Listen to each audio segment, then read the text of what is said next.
What's up everybody, this is Reset from C Manga and welcome to my review of Fairy Tail chapter 443 and then the land was no more. So this was one crazy ass chapter and all I can say is that the Alvarez Kingdom is feckin' strong. Seriously, so it's like, not gonna lie, obviously, you know, there was the fan service in this whole chapter which I'm not 100% a fan of because it just kind of seems like it's just thrown in there for randomness, but it was funny, I must admit. All the hot spring stuff did make me laugh. It's like Elfman, that guy is now scarred for life. So yeah, the fan service, it wasn't obviously for nothing because obviously they were like in the hot springs with Ichiro from Blue Pegasus and end up finding out that Luxus and the Rising crew are actually a part of Blue Pegasus. Well, more like Ichiro kind of, you know, blew the secret on that one, you know, kind of like blew early. So yeah, basically the B team, they're there stopping for some R&R and yeah, it ended up being an actual part of their mission, surprisingly enough. But yeah, the funniest part had to be when obviously Ichiro's there, you know, getting all a bit too excited. And he ends up like fully exposing himself in front of Elfman right in his face, put like a whole new meaning to the word, you know, teabagging. He basically almost like teabagged him straight in his face. It's like that. Obviously, you end up making, you know, setting up a whole long, usual fairy tale style of events where Elfman's there punching everyone. Gajeel ends up going flying over the fence into the girl side and lands directly on top of Levy. And yeah, he ends up like obviously, you know, getting a nice little what are they called, puffs, where he's like obviously like, you know, just inside right in the tits. But yeah, funny thing about that, which I actually kind of like thought, is that Levy didn't exactly kind of react too hard to it. You know, she wasn't like screaming or anything. Usually, you know, if it's Lucy here, like a loud scream and a slap or anything and stuff like that. But in terms of Levy, she was just like, stupid Gajeel. It makes you kind of think that it's like, well, they've definitely done it. And this is kind of more like, don't do this type of thing in public. What's wrong with you? You know? It's one of them type of reactions.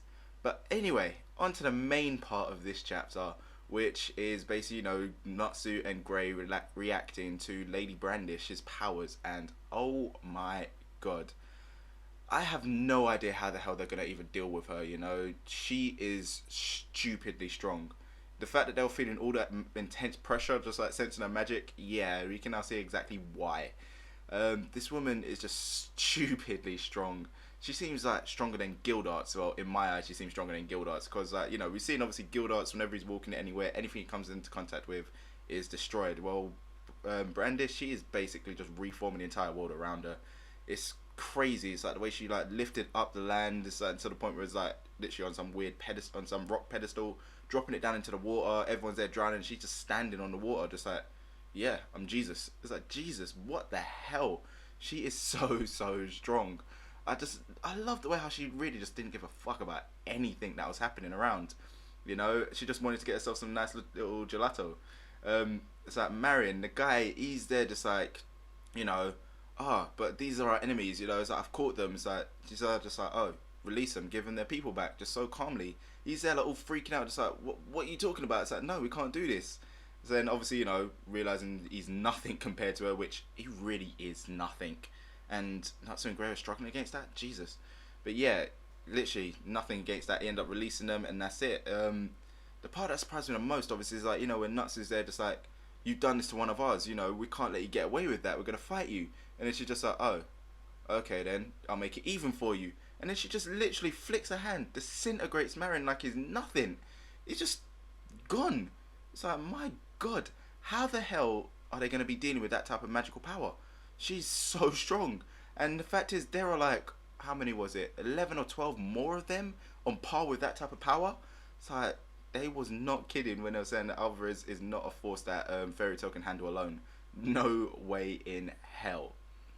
So yeah, anyway, one interesting thing which I did kind of notice in this chapter was, what is up with Natsu's arm?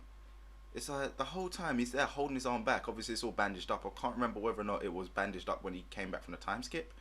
But either way, it's like, I had to kind of check twice to check that actually was Natsu, because at first I was thinking, oh, it's Grey holding back his arm, you know, he's holding back like his Demon Slayer magic. But then I've noticed it was Natsu, and it's like, what's going on there? You know, could he be like repressing bits of his demon powers or something? Maybe they're triggering because it's a really strong opponent.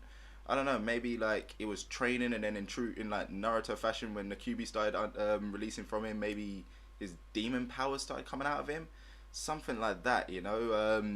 I'm thinking obviously he acquired that during his training, so yeah, it'd be kind of crazy if that was actually what it is. But either way, now they've all been fully exposed as being a part of Fairy Tale, and they found out that Makarov is alive, so that's two good things. So I'm seeing like the way, obviously, you know, I was completely wrong on my prediction on the last chapter for what's going to be happening, but yeah, here's my new one. I'm guessing obviously they're going to go now and search that spy. He's probably going to be working with Makarov. I don't think he is Makarov. There's no way, you know. But yeah, they're basically going to end up working with him, get a lead on his location, and yeah, pretty much go find him.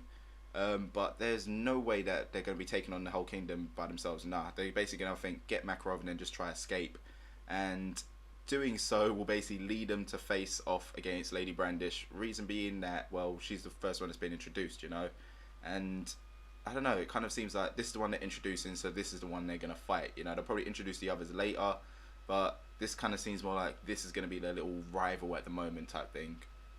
So yeah, that right there was this chapter, and oh my god, I was actually quite happy with it. I'm a bit confused. I'm like a bit like they make the demons of Zereth kind of look like nothing, which does make me a little bit sad because it's kind of like, you know, these are demons, and then you're gonna be fighting other humans now who are really really strong. It's like power wise, it doesn't really kind of work for me, but you know what, whatever. At the moment, the story is actually going pretty well, so I'm actually looking forward to the next week's chapter.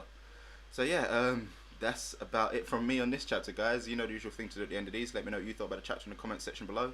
And as usual, don't forget to check out things to the channel. So I'll see you next time.